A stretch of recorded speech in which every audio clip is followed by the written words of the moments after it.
Assalamualaikum warahmatullahi wabarakatuh. Bismillahirrahmanirrahim. Innal hamdalillah nahmaduhu wa nasta'inuhu wa nastaghfiruh wa na'udzu billahi min shururi anfusina wa sayyiati a'malina. Man yahdihillahu fala mudilla lahu ومن يضلل فلا هادي له وأشهد أن لا إله إلا الله وحده لا شريك له وأشهد أن محمدا عبده ورسوله يا أيها الذين آمنوا اتقوا الله حق تقاته ولا تموتن إلا وأنتم مسلمون يا أيها الناس اتقوا ربكم الذي خلقكم من نفس واحدة وخلق منها زوجها وبث منهما رجالا كثيرا ونساء واتقوا الله الذي تساءلون به والأرحام إن الله كان عليكم رقيبا يا أيها الذين آمنوا اتقوا الله وقولوا قولا سديدا يصلح لكم أعمالكم ويغفر لكم ذنوبكم ومن يطع الله ورسوله فقد فاز فوزا عظيما. أما بعد فإن أصدق الحديث كتاب الله وأحسن الهدي هدي محمد صلى الله عليه وعلى آله وسلم وشر الأمور محدثاتها وكل محدثة بدعة وكل بدعة ضلالة وكل ضلالة في النار. Alhamdulillah, kita bersyukur pada Allah Subhanahu wa taala pada hari ini Kamis malam Jumat 6 Safar 1439 Hijriah. Kita dimudahkan oleh Allah Subhanahu wa taala dengan takdirnya untuk kembali duduk bersama di Masjid Utsman bin Affan radhiyallahu anhu, Handil Bakti, Kabupaten Barito Kuala, Kalimantan Selatan ini, untuk mengkaji kembali matan Al-Usul Ats-Tsalatsah, 3 landasan pokok akidah Islam, yang ditulis oleh Fadilatul Syekh Al-Allamah Muhammad bin Abdul Wahhab rahimahullahu ta'ala. Salawat dan salam semoga selalu Allah berikan kepada Nabi kita Muhammad sallallahu alaihi wa ala alihi wasallam, pada keluarga beliau, para sahabat, serta orang-orang yang mengikuti beliau sampai hari kiamat kelak. Dengan nama-nama Allah yang husna dan sifat-sifatnya yang mulia, kita berdoa, Allahumma inna nas'aluka ilman nafi'an wa rizqan tayyiban wa amalan mutaqabbala. Wahai Allah, sesungguhnya kami mohon kepada Engkau ilmu yang bermanfaat, rezeki yang baik, dan amal yang diterima. Amin ya rabbal alamin. Bapak, Ibu, saudara-saudari yang dimuliakan oleh Allah Subhanahu wa taala, pada pertemuan sebelumnya kita sudah memulai membaca matan Al-Usul Ats-Tsalatsah, dan penulis mengatakan, i'lam rahimakallah annahu yajibu alaina ta'allumu arba'i masaila. Ketahuilah, semoga Allah melimpahkan rahmat bagi Anda, bahwa kita wajib mempelajari 4 perkara. Al-ula al-ilmu wa huwa ma'rifatullah wa ma'rifatu nabiyhi wa ma'rifatu dinil islami bil adillah.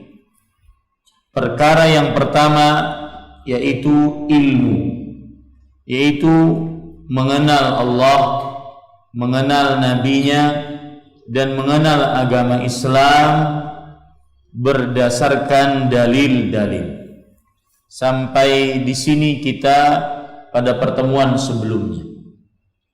Kemudian kita baca selanjutnya, penulis mengatakan ats-tsaniyah, perkara yang kedua yang wajib kita pelajari yaitu al-amalu bihi, mengamalkannya. Maksud daripada mengamalkannya di sini adalah mengamalkan ilmu yang sudah dipelajari tadi, mengamalkan ilmu yang merupakan konsekuensi dari ilmu yang dipelajari. Semisal kita belajar tentang beriman kepada Allah, mengenal Allah, maka kita mengamalkan konsekuensi dari keimanan tersebut.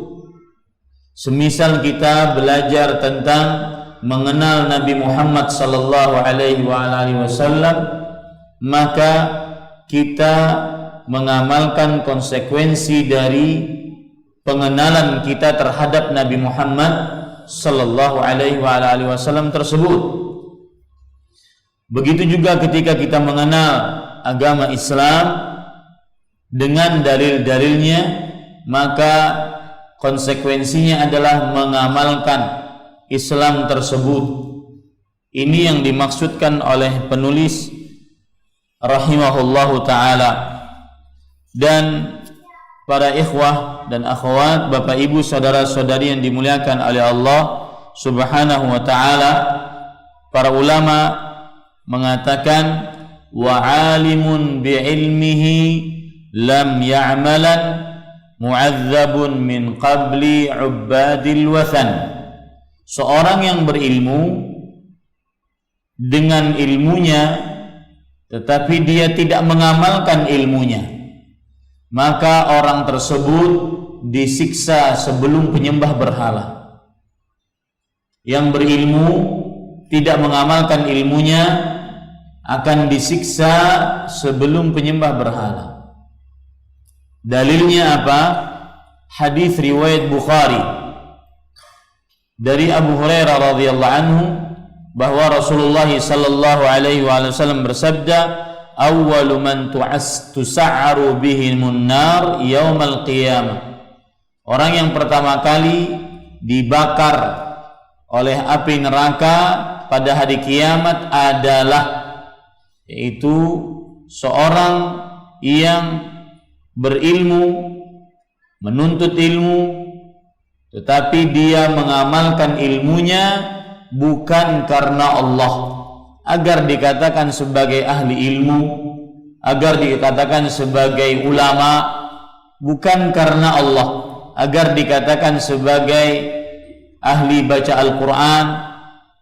Yang kedua, yaitu seorang yang berjihad di jalan Allah, akan tetapi dia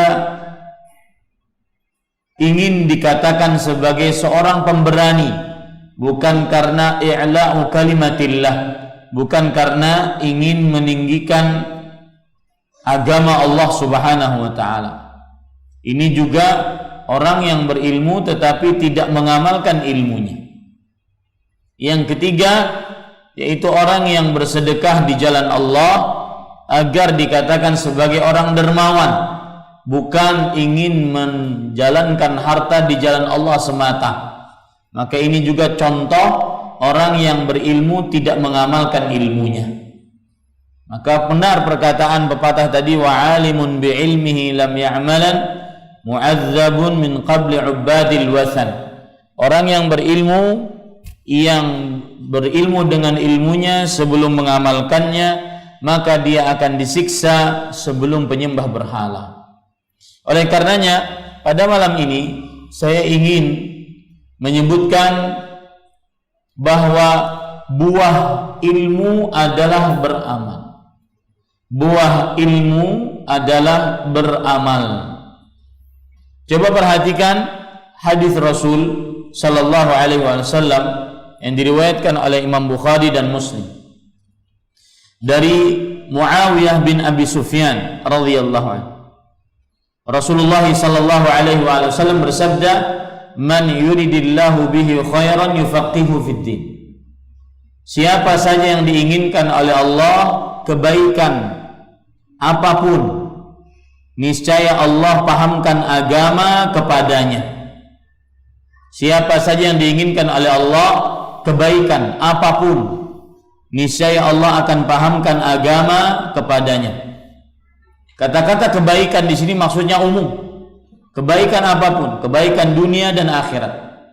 Kebaikan dalam perkara akidah, ibadah, muamalah, tingkah laku, umum. Kebaikan apapun. Maka siapa yang diinginkan oleh Allah kebaikan, niscaya Allah pahamkan agama kepadanya. Ada penjelasan menarik dari para ulama tentang hadis ini. Seperti misalkan dijelaskan oleh Imam Ibnu Qayyim Al-Jauziyah rahimahullahu taala, beliau mengatakan, "Wa hadza idza urida bil fiqhi al-ilmul mustalzimu lil amal." Perhatikan baik-baik hadisnya tadi, saya ulangi. Perhatikan, siapa saja yang diinginkan oleh Allah kebaikan apapun di dalam dirinya, niscaya Allah pahamkan agama kepadanya. Niscaya Allah pahamkan agama kepadanya. Perhatikan baik-baik. Imam Ibnu Qayyim berkata di sini, hal ini jika diinginkan, yang dimaksud dengan dipahamkan agama kepadanya adalah pemahaman agama yang dibarengi dengan amal. Dipahamkan agama yang dibarengi dengan amal. Wa amma in urida bihi mujarradul ilm. Adapun jika dimaksud hanya sekedar berilmu, tidak mengamalkan, fala yadullu ala anna man faqaha fid din faqad urida bihi khairan.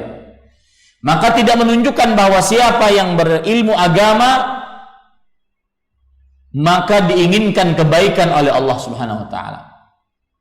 Maksud perkataan beliau adalah siapa yang diinginkan oleh Allah kebaikan, maka Allah akan memahamkan agama kepada dia. Pemahaman agama yang dimaksud di sini adalah pemahaman agama yang dibarengi dengan amal. Adapun sekedar paham agama tetapi tidak mengamalkan, maka ini bukan tanda Allah Subhanahu wa taala menginginkan kebaikan untuknya. Tahu bahwa salat 5 waktu diwajibkan oleh Allah, tetapi dia tidak salat. Tahu bahwa berjamaah bagi laki-laki pendapat yang benar diwajibkan oleh Rasulullah sallallahu alaihi wasallam, tetapi dia tidak berjamaah. Ini ilmu yang tidak mendatangkan kebaikan padanya. Tahu bahwa puasa Ramadan wajib untuknya, tetapi dia tidak berpuasa Ramadan. Dia sengaja berbuka di siang hari bulan Ramadan atau bahkan tidak puasa sama sekali. Ini ilmu yang tidak mendatangkan kebaikan padanya. Tidak masuk ke dalam hadis tadi. Siapa yang diinginkan oleh Allah kebaikan apapun, niscaya dipahamkan agama kepadanya. Paham agama yang dimaksud di sini adalah pemahaman agama yang dibarengi dengan amal. Bukan pemahaman agama yang sekedar hanya mengetahui tetapi tidak diamalkan. Tahu bahwa riba haram, akan tetapi dia masih main leasing, masih berhutang riba, kredit rumah riba, kredit motor riba, kredit mobil riba, maka ilmu ini tidak mendatangkan kebaikan untuknya. Tahu bahwa kesyirikan diharamkan, tetapi dia masih melakukan kesyirikan, maka pengetahuan ilmu tersebut tidak bermanfaat untuknya.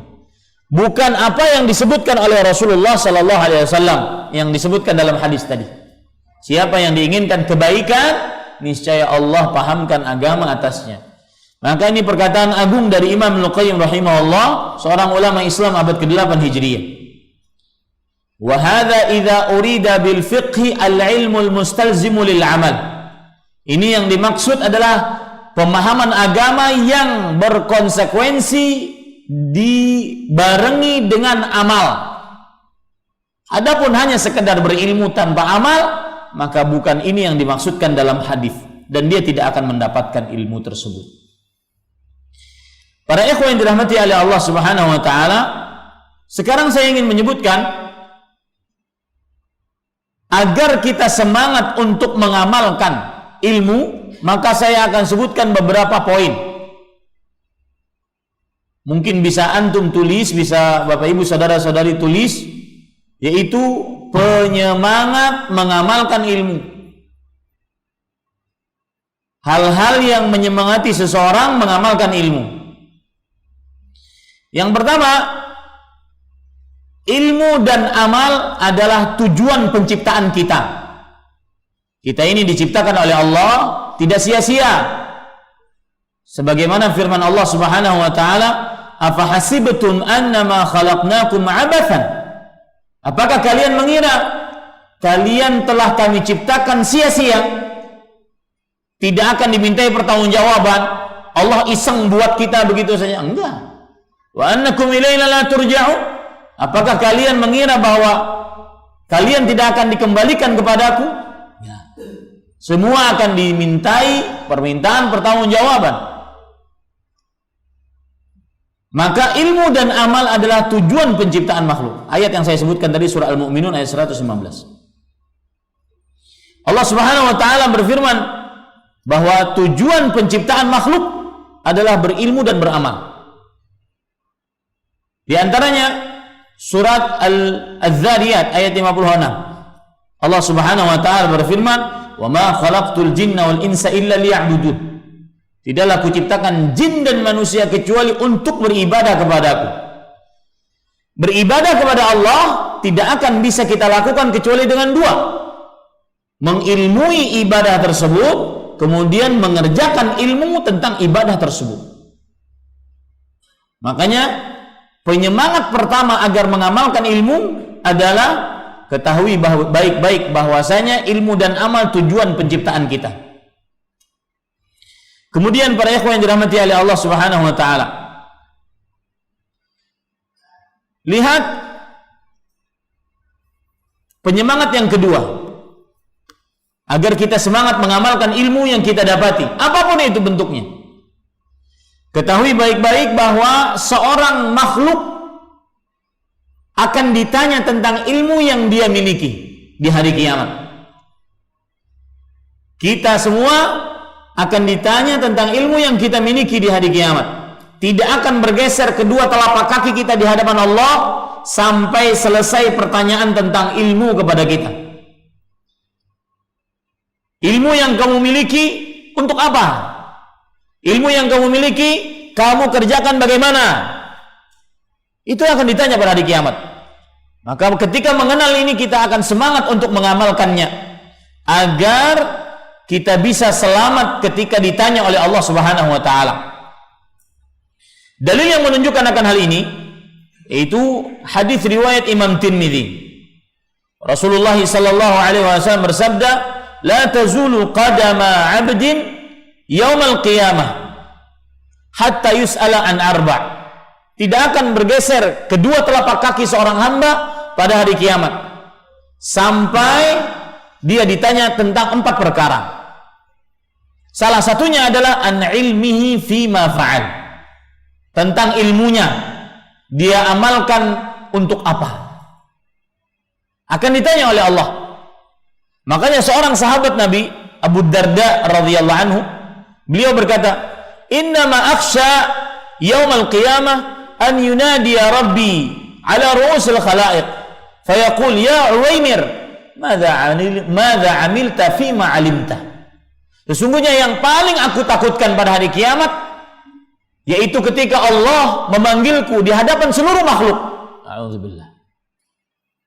Kemudian Allah berkata kepada Abu Darda yang nama aslinya Uwaimir, "Wahai Uwaimir, apa yang engkau amalkan dari ilmu yang engkau ketahui. Ini menunjukkan bahwasanya penyemangat mengamalkan ilmu adalah kita harus meyakini bahwa ilmu yang kita miliki akan ditanya oleh Allah Subhanahu wa taala pada hari kiamat. Penyemangat yang ketiga, ilmu yang kita miliki agar kita bisa mengamalkannya dan semangat untuk mengamalkannya, meyakini baik-baik bahwa apabila ilmu tidak diamalkan, diancam siksa. Meyakini baik-baik, ilmu jika tidak diamalkan, diancam siksa. Dan ingat Pak, ilmu tersebut baik berupa perintah ataupun larangan. Perintah dikerjakan, larangan dijauhi. Maka diancam hari kiamat barang siapa yang tidak mengamalkan ilmunya. Di antara ancamannya disebutkan oleh Allah dalam surat As-Saff ayat 2-3, yang menunjukkan bahwa yang tidak mengamalkan ilmu mendapatkan murka yang besar dari Allah. Allah Subhanahu wa taala berfirman, "Ya ayyuhalladzina amanu, lima taquluna ma la taf'alun? Kabura maqtan 'indallah an taqulu ma la taf'alun." Wahai orang beriman, kenapa kalian mengucapkan sesuatu yang tidak kalian amalkan? Cuma berbicara, cuma omong saja, tetapi tidak mengamalkan. Kabura maqtan 'indallah.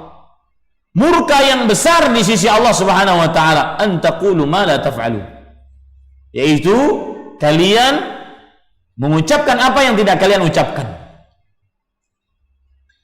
Lihat lagi dalil-dalil yang menunjukkan bahwasanya ancaman bagi siapa yang berilmu tapi tidak mengamalkannya, di antaranya hadis diriwayatkan oleh Imam Bukhari dan Muslim dari Usamah ibnu Zaid radhiyallahu anhu. Nabi Muhammad sallallahu alaihi wasallam bersabda, "Yuja'u bi rajulin yaumal qiyamah." Didatangkan seseorang pada hari kiamat, fayulqa finnar, lalu dimasukkan ke dalam neraka, fatandaliqa aqtabuh, maka di dalam neraka usus-usus perutnya keluar, wa yaduru biha kama yaduru al-himaru birraha, dan dia berputar-putar berkeliling-keliling di dalam neraka sebagaimana keledai berkeliling-keliling di dalam gembalaannya. Fayatihi ahlun nar, lalu penghuni neraka mendatanginya, wa yaqulun, dan berkata, "Ai fulan, wahai fulan, ma sya'nuk? Ada apa gerangan engkau? Alam takun ta'muruna bil ma'ruf wa tanhana 'anil munkar?" Bukankah engkau memerintahkan kepada kami tentang kebaikan, mencegah dari kami tentang keburukan, kemungkaran? Maka orang itu menjawab, "Bala, iya betul. Kuntu amurukum bil ma'ruf wa la atih, wa anhaakum 'anil munkar wa atih." Aku memerintahkan kepada kalian perihal yang ma'ruf, kebajikan, tapi aku tidak mengerjakannya ternyata. Dan aku melarang kalian tentang hal yang mungkar, ternyata aku melanggarnya. Ini siksa yang pedih bagi orang yang tidak mengamalkan ilmunya, hanya berbicara tetapi tidak mengamalkan ilmunya. Bahkan di dalam cerita perjalanan Isra Nabi Muhammad sallallahu alaihi wasallam dari mulai Masjidil Haram ke Masjidil Aqsa, ada beberapa kejadian, ada 13 kejadian yang diperlihatkan kepada Rasulullah sallallahu alaihi wasallam. Di antara 13 tersebut adalah Rasulullah sallallahu alaihi wasallam melihat seseorang didatangkan bil maqaril, gergaji-gergaji dari api neraka, min nar, bil maqaridhi min nar. Kemudian ketika didatangkan gergaji tersebut dari api neraka, maka tuqradu lisanuhum wa shifahuhum. Lisan mereka digergaji dan juga bibir-bibir mereka digergaji. Rasulullah sallallahu alaihi wasallam bertanya kepada Jibril, "Subhanallah, ma hadza ya Jibril?" Maha suci Allah, apa ini wahai Jibril? Maka Rasulullah sallallahu alaihi wasallam dijawab oleh Jibril alaihi salam, Jibril alaihissalam berkata, "Hadhi hum khutaba'u ummatik." Mereka adalah para penceramah dari umatmu yang tidak mengamalkan apa yang mereka ceramahkan. Alhamdulillah. Ini hadis mengiang-ngiang setiap kali berceramah. Bahkan saya mungkin kalau boleh lepas tugas, jadi Bapak Ibu saudara-saudari sekalian, duduk di bawah, tidak mengajar manusia. Akan tetapi kita tahu Allah Subhanahu wa taala menginginkan kita untuk beristighfar. Tidak ada manusia yang sempurna. Tidak ada manusia sejenis malaikat. Rasulullah sallallahu alaihi wasallam bersabda, "Lau lam tudhnibu la dhahaba Allahu bikum wa la jaa biqaumin yudhnibun hatta yastaghfiru." Kalau seandainya kalian tidak berdosa, maka Allah akan wafatkan kalian karena kalian sejenis dengan malaikat. Tidak ada gunanya hidup di dunia. Akan tetapi kemudian Allah mendatangkan suatu kaum yang berdosa sampai mereka beristighfar kepada Allah Subhanahu wa taala. Maka para ikhwan yang dirahmati oleh Allah, sangat berat siksa orang-orang yang tidak mengamalkan ilmunya, terutama orang-orang yang suka berceramah di hadapan kaum muslimin. Penyemangat yang keempat, agar kita semangat mengamalkan ilmu yang telah kita amalkan. Dan saya berpesan, termasuk orang yang tanda orang yang sukses hijrahnya, yang asalnya hidupnya tidak menentu. Kadang dia ingin ibadah, dia ibadah. Kadang dia ingin maksiat, dia maksiat. Yang asal hidupnya jauh dari jalan Allah, kemudian dia bertobat kepada Allah. Maka ketahuilah, orang-orang yang bertobat ini, yang berhijrah ini, yang berpindah dari kemaksiatan kepada ketaatan, isi hijrahnya dengan amal. Istri hidupnya dengan amal. Penyemangatnya yang keempat diantaranya yaitu beramal penyebab masuk surga. Beramal penyebab masuk surga. Allah Subhanahu wa taala berfirman di dalam Al-Quran tentang surga dan penyebabnya adalah amal. Di antaranya Allah Subhanahu wa taala berfirman di dalam surah Al-A'raf ayat 43. Al-A'raf ayat 43. Wa nudu an tilkumul jannah urithumuha bima kuntum ta'malun. Dan mereka dipanggil pada hari kiamat. Itulah surga yang kalian mewarisinya, yang kalian miliki surga itu disebabkan karena apa yang telah kalian amalkan. Al-jannah laysat bil amani. Surga bukan dengan angan-angan. Surga harus usaha. Rasul sallallahu alaihi wasallam bersabda dalam hadis riwayat Imam Muslim, "Huffatil jannatu bil makarih." Surga diliputi dengan sesuatu yang dibenci oleh manusia.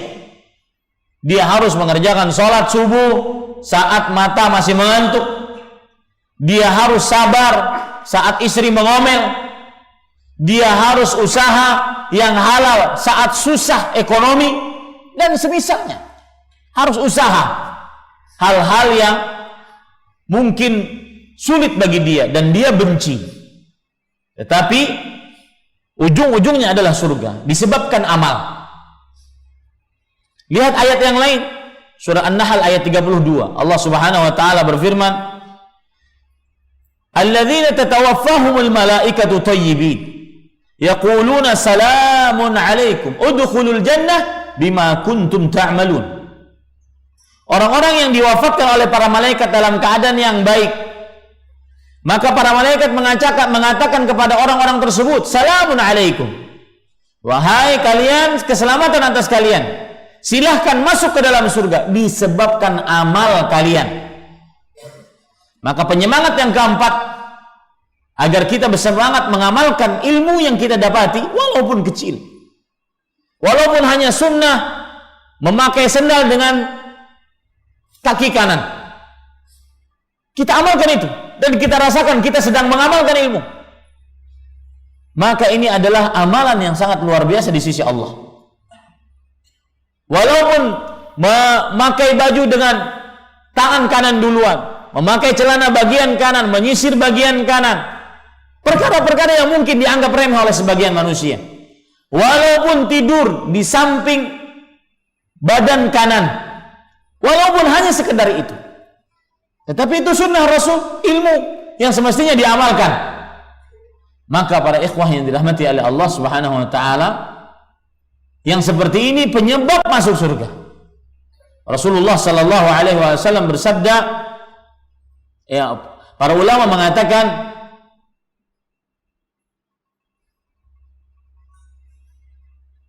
idza sami'ta sunnatan fa'mal biha walau marratan takun min ahliha.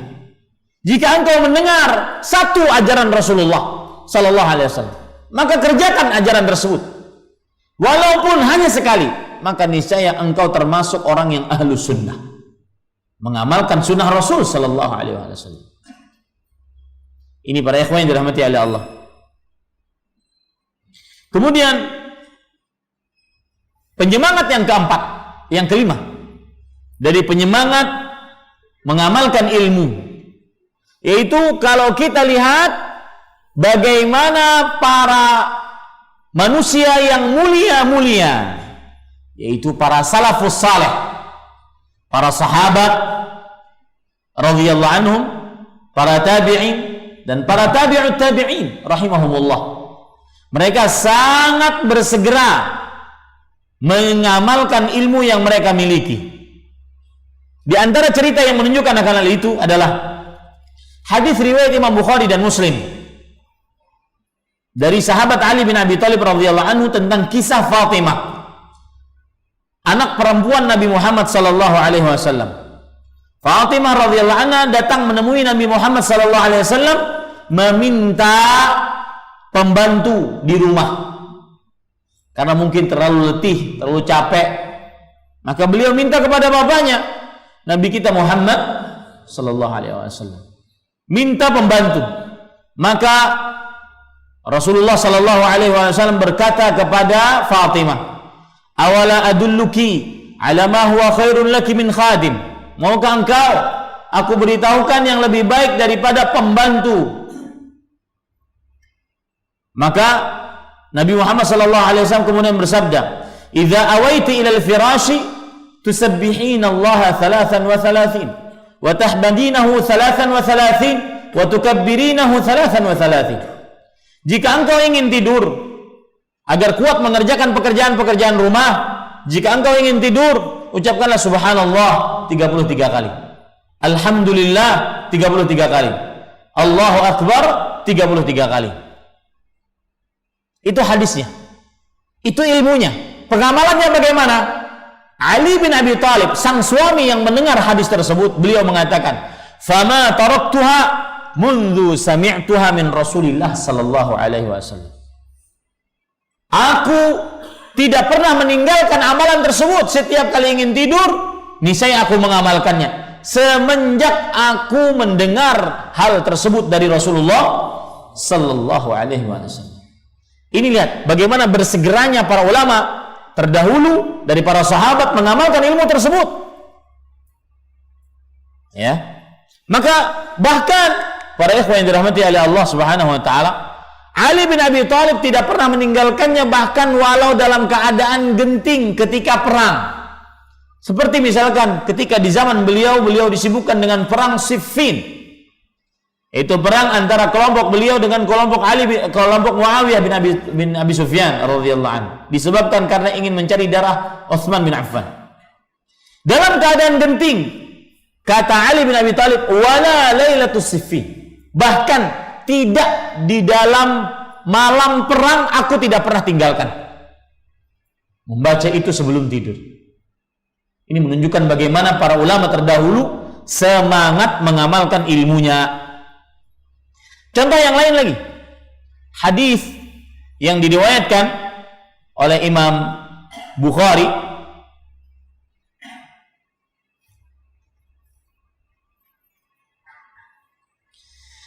yaitu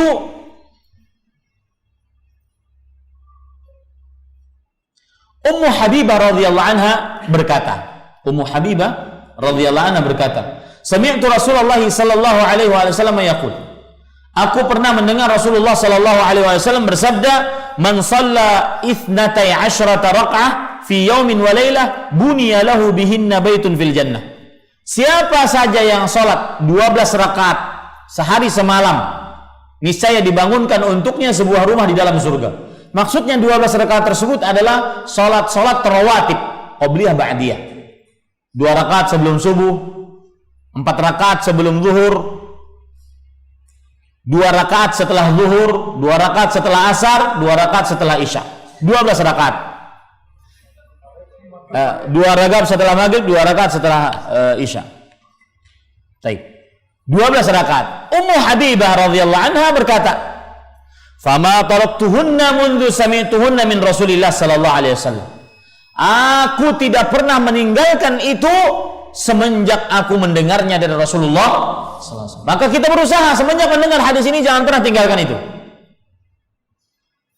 Wa qala Ambasah yang meriwayatkan hadis ini, "Fama taraktuhunna mundu sami'tuhunna min ummi Habibah." Ummu Habibah meriwayatkan kepada Ambasah. Ambasah mengatakan, aku tidak pernah meninggalkan 12 rakaat tersebut semenjak aku mendengar dari Ummu Habibah. Qala Amr bin Aus, "Ma taraktuhunna mundu sami'tuhunna min Ambasah." Ambasah meriwayatkan kepada Amr bin Aus. Amr bin Aus mengatakan, aku tidak pernah meninggalkan itu semenjak aku mendengarnya dari Ambasah. Terus seperti itu, subhanallah. Ini bagaimana semangatnya para ulama salaf terdahulu mengamalkan hadis, mengamalkan ilmu. Nah, silakan adzan dulu. Ya. Bapak Ibu saudara-saudari yang dimuliakan oleh Allah Subhanahu wa taala, termasuk penyemangat yang keenam dari penyemangat mengamalkan ilmu adalah ilmu yang diamalkan akan menetapkan di dalam hati atau akan menetap di dalam hati.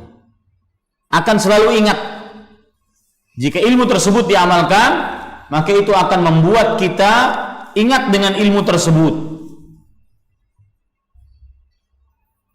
Sebagaimana perkataan Ali bin Abi Thalib radhiyallahu anhu yang disebutkan oleh Ibnu Asakir di dalam kitab Dhammu man lam ya'mal bi'ilmih. Tercelanya orang yang tidak mengamalkan ilmunya. Ali bin Abi Thalib menantu Rasulullah sallallahu alaihi wasallam berkata, "Hatafa bil ilmi al-amal, fa in ajabahu wa illa irtahal." Hatafa bil ilmi al-amal. Artinya ilmu akan tetap dengan amal. Ilmu akan memanggil dengan amal. Kalau seandainya diamalkan, maka ilmu tersebut akan tetap. Kalau tidak, maka akan hilang. Kalau tidak, maka akan hilang. Yang ketujuh, penyemangat mengamalkan ilmu. Mengamalkan ilmu adalah dakwah yang paling utama, yang paling mengena. Mengamalkan ilmu adalah dakwah yang paling mengena. Seperti orang tua ingin mengajari anaknya ilmu agama, maka dia amalkan. Tidak perlu dia kadang-kadang dia tidak perlu duduk sini saya ajari. Dia sendiri mengamalkannya. Maka itu termasuk daripada dakwah yang paling sukses. Mengamalkan ilmu adalah cara berdakwah yang paling utama. Seperti misalkan kisah diriwayatkan oleh Imam Bukhari dari Umar bin Abi Salamah radhiyallahu anhu. Umar bin Abi Salamah bercerita, "Kuntu gulaman fi hijrin Nabi sallallahu alaihi wasallam." Aku saat itu berumur di bawah 10 tahun di pangkuan Rasulullah sallallahu alaihi wasallam. Wa kanat yadi tatishu fi sahfah. Waktu itu ceritanya makan bersama-sama dalam satu nampan. Satu talam makan. Karena ini anak masih kecil, maka tangannya ke sana kemari. Dia mengambil yang di sana, dia mengambil yang di sini. Maka Rasulullah sallallahu alaihi wasallam mengatakan, "Ya gulam, wahai gulam, samillah." Kalau kamu makan ucapkan bismillah. Langsung dicontohkan oleh Rasulullah, bismillah. Wa qul bi yaminik, dan makanlah dengan tangan kananmu. Dicontohkan langsung oleh Rasulullah sallallahu alaihi wasallam. Wa qul mimma yalik, dan makanlah apa yang ada di depanmu. Tidak memakan apa yang ada di depan orang lain, tetapi makanlah apa yang ada di depanmu. Ini adab-adab makan bersama.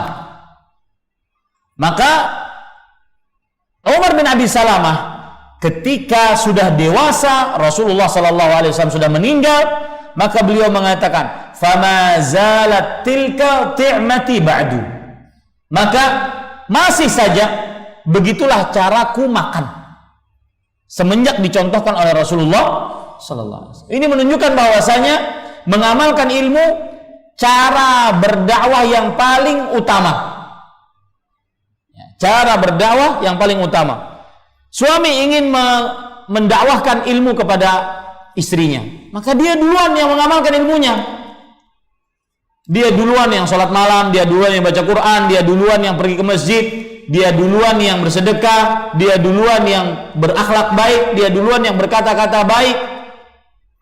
Bagaimana mau mengajari istrinya sedangkan dia sendiri tidak baik? Ini para ikhwan yang dirahmati oleh Allah Subhanahu wa taala. Kemudian penyemangat ilmu yang lain adalah tercelanya orang yang tidak mengamalkan ilmu. Tercelanya orang yang tidak menyibukkan diri dengan amal. Contoh misalkan, di zaman sekarang banyak orang yang hafal Quran, bahkan anak-anak kecil, tetapi bukan itu tujuan dari Quran. Quran tujuannya bukan hanya sekedar dihafal, tetapi dibaca, diamalkan. Coba perhatikan perkataan Al-Hasan Al-Basri rahimahullah. Beliau mengatakan, "Unzilal Quran liyu'mala bih." Al-Quran diturunkan untuk diamalkan. Fattakhadhan nasu tilawatahu amalan. Maka sebagian manusia menjadikan membaca Al-Quran sebagai amalan. Enggak. Al-Quran itu isinya diamalkan, bukan hanya sekedar menghatamkan Quran, menghatamkan hafalan. Ya, makanya Ibnul Jauzi dalam kitab beliau Talbis Iblis mengatakan, "Annahum iqtasaru 'ala tilawah wa tarakul 'amal bih." Sebagian orang menyibukkan dirinya dengan menghafal, tapi tidak mengamalkan. Itu yang dimaksud oleh Al-Hasan Al-Basri. Unzilal Quran liyu'mala bih, fattaqadhan nasu tilawatahu amalan. Al-Quran diturunkan untuk diamalkan, tetapi manusia menjadikan baca Quran sebagai amalan, tidak diamalkan. Ya, bacaannya sebagai amalan, tetapi tidak diamalkan. Ini keliru para ikhwan yang dirahmati oleh Allah Subhanahu wa taala. Nah, selesai pembicaraan kita pada kesempatan kali ini. Jadi saya malam ini cuma membahas masalah al-amalu bihi. Ats-tsaniyah al-amalu bihi. Ilmu yang kedua yang patut dipelajari adalah mengamalkannya, mengamalkan ilmu yang sudah kita pelajari tadi. Wallahu a'lam. Apakah termasuk berilmu tapi tidak beramal ketika seseorang mengetahui amalan sunnah tetapi ia tidak mengerjakannya, hanya mengerjakan yang wajib saja? Iya. Ini termasuk tidak mengamalkan ilmu. Orang-orang terdahulu mengatakan, kana salaf ya'maluna sunnah li'annaha sunnah, wan nasu al-yawm yatrukuna sunnah li'annaha sunnah. Perhatikan perkataan ini baik-baik. Para sahabat terdahulu mengamalkan sunnah, ajaran Rasul, karena dianggap para sahabat terdahulu mengamalkan amalan yang nilainya sunnah, nggak wajib, tetapi mereka amalkan karena mereka menganggap itu adalah ajaran Rasul Sallallahu Alaihi Wasallam, meskipun sunnah, tetap mereka amalkan. Orang-orang sekarang meninggalkan sunnah yang merupakan ajaran Rasul karena hanya dianggap sebagai hukumnya sunnah. Nah, ini keliru. Sunnah aja. Tetap itu ajaran Rasul Sallallahu Alaihi Wasallam, amalkan. Termasuk tidak mengamalkan adalah tidak mengamalkan amalan-amalan sunnah. Wallahu alam. Bagaimana berdakwah dengan keluarga dekat, terutama orang tua yang efektif? Maksudnya berdakwah kepada orang tua bagaimana? Para ikhwah, Sekali lagi, ketika kita berdakwah kepada orang tua, maka gunakan apa yang disebutkan dalam Al-Quran. Yang pertama, doa. Doakan orang tua agar bisa menerima dakwah, agar bisa lebih orientasi akhirat, agar bisa menerima sunnah Rasul, meninggalkan maksiat, mengerjakan kewajiban. Doakan. Sebagaimana firman Allah Subhanahu wa taala, ketika kita berdoa, senantiasa doa, Rabbighfirli wa liwalidayya warhamhuma kama rabbayani shaghira. Doakan, yang pertama. Yang kedua, hendaklah merendah diri di hadapan orang tua. Wakhfid lahuma janaha dzulli minar rahmah. Kata Allah Subhanahu wa taala dalam Al-Qur'an. Dan letakkan atau turunkan kedua sayapmu dengan merendahkan diri di hadapannya karena kasih sayang terhadap orang tua. Ketika kita mendakwahi, jangan sombong. Rendahkan hati, rendahkan diri di hadapan orang tua. Jangan sombong. Yang ketiga, gaulilah mereka dengan baik. Ketika kita mendakwahkan ilmu, maka dakwahkanlah ucapan yang baik, kelakuan yang baik, tidak marah-marah, tidak mengangkat suara, tidak menunjuk dengan tangan, tidak menceleng-celeng. Ya, dakwahkan yang baik. Ini para ikhwan yang dirahmati oleh Allah, dengan bahasa yang santun, dengan bahasa yang lembut. Allah Subhanahu wa taala berfirman, "Fala taqul lahuma uff." Jangan kamu katakan untuk keduanya perkataan uff. Para ulama mengatakan, kalau ada perkataan yang lebih rendah derajatnya, menunjukkan kepada kekesalan daripada uff, Allah akan sebutkan. Artinya uff itu sudah paling rendah. Itu tidak boleh kita katakan kepada orang tua kita. Nah, begitu cara mendakwahi orang tua. Wallahu a'lam. Dikehendaki kebaikan oleh Allah, dipahamkan agama. Apakah orang yang tidak paham agama berarti tidak dikehendaki kebaikan atas seseorang manusia? Lalu bagaimana kaitannya dengan IQ seseorang yang bodoh? Memahami agama bukan hanya butuh IQ, tetapi butuh hidayah. Ilmu agama bukan hanya sekedar menghafal, tetapi pengamalan. Ilmu agama tidak seperti ilmu matematik, wahai saudaraku. Ilmu agama tidak seperti ilmu pengetahuan alam, pengetahuan sosial. Enggak. Ilmu agama, ilmu dari Al-Quran dan hadis, membutuhkan ilmu dan amal dan petunjuk dari Allah. Ya, ada orang-orang yang mungkin dihitung IQ-nya rendah, akan tetapi dia berilmu, beramal akan ilmu agama. Maka benar, siapa yang tidak dipahamkan agama oleh Allah Subhanahu wa taala berarti diinginkan keburukan untuk dirinya. Maka lihat prosentasi ilmu agama dalam diri kita. Berapa banyak ilmu agama yang kita miliki? Dari mulai akidah kita, sholat, puasa, zakat, haji, baca Quran. Berapa banyak ilmu yang kita ketahui tentang sholat, tentang puasa, tentang zakat, tentang haji, tentang umrah, tentang macam-macam perkara agama. Maka itu berarti tanda kebaikan dalam diri kita. Sebesar ilmu agama yang kita miliki, sebesar itu pula tanda kebaikan dalam diri kita. Maka jangan bosan-bosan menuntut ilmu agama. Lalu kalau seandainya IQ-nya rendah, kemudian dia bodoh tentang ilmu agama, maka kita katakan tidak. Ilmu agama tidak membutuhkan hanya IQ, tetapi ilmu agama membutuhkan ilmu dan hidayah, petunjuk dari Allah Subhanahu wa ta'ala. Nasihati saya sering lupa dalam mengamalkan ilmu, padahal saya tahu terhadap ilmu tersebut. Contoh zikir sebelum tidur. Maka tadi nasihatnya ada berapa tadi? 8. Ingat-ingat itu untuk menyemangati kita untuk mengamalkan ilmu. Ya, mengamalkan ilmu. Apa itu akidah Maturidiyah? Apa bedanya nyanyian dan dengan nasyid? Akidah Maturidiyah mungkin pada saat yang akan datang saya akan jelaskan. Ya, karena ini memerlukan pembahasan yang panjang. Adapun bedaannya nyanyian dengan nasyid, sama nyanyian.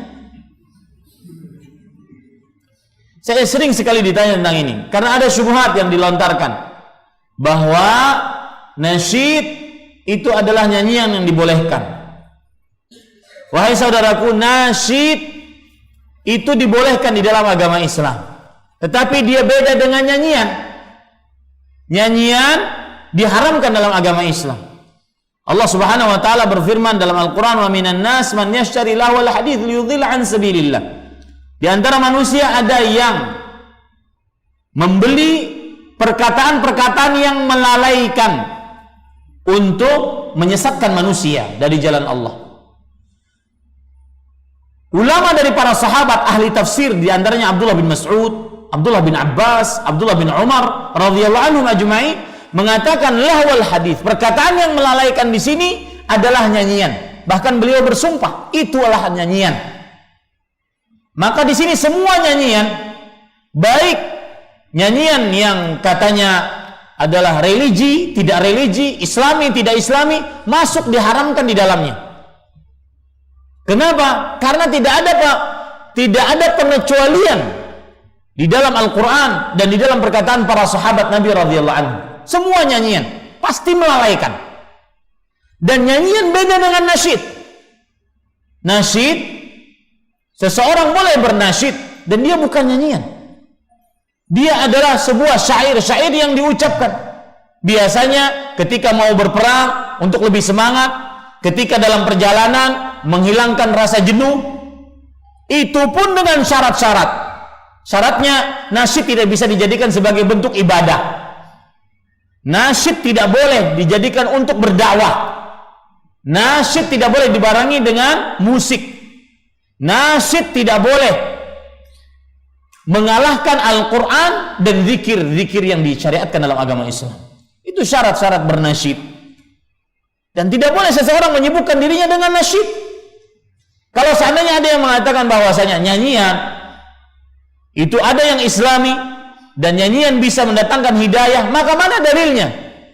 Sebutkan dalil bahwa nyanyian bisa mendatangkan hidayah, bukan hanya sekedar perasaan ataupun apa yang terlihat. Kita perlu dalil. Ya, wallahu a'lam. Apakah adab itu di atas ilmu? Saya pernah mendengar adab sebelum ilmu, ilmu sebelum beramal. Mana yang lebih diprioritaskan? Ini sudah kita bahas. Makanya sebelum kita bahas kitab ini, matan ini, maka kita membahas muqaddimah. Ya, kajian-kajian tematik sekitar 3 sampai 4 kajian. Salah satunya adalah kita pernah membahas dengan kajian lelah menuntut ilmu. Di situ kita sebutkan adab-adab dalam menuntut ilmu agama. Wallahu a'lam. Apakah boleh memakai kawat gigi atau behel? Maka jawabannya boleh jika untuk pengobatan. Adapun untuk penampilan ataupun untuk kecantikan, maka diharamkan dalam agama Islam. Rasulullah sallallahu alaihi wasallam bersabda dalam hadis riwayat Bukhari dari Abdullah bin Mas'ud radhiyallahu anhu, "La'ana Rasulullah sallallahu alaihi wasallam al-washimat wal mustawshimat wal wasilat wal mustawsilat wal mutafallijat lil husn al-mughayyirat li khalqillah." Rasulullah sallallahu alaihi wasallam melaknat wanita-wanita yang mentato dan wanita-wanita yang minta ditato dan wanita-wanita yang mengerik alisnya dan wanita-wanita yang minta dikerik alisnya dan wanita-wanita yang merenggangkan giginya karena kecantikan yang merubah ciptaan Allah Subhanahu wa taala. Jelas hadisnya. Bagaimana hukumnya seorang istri yang tidak pernah nurut sama suami? Contohnya, suami melarang kekajian sendirian dengan alasan pulang kemalaman, takut kalau ada apa-apa di jalan, ditambah lagi si istri sering sakit-sakitan terus, tidak bisa capek. Mohon nasihatnya Ustaz. Kebetulan istri saya hadir ada di sini.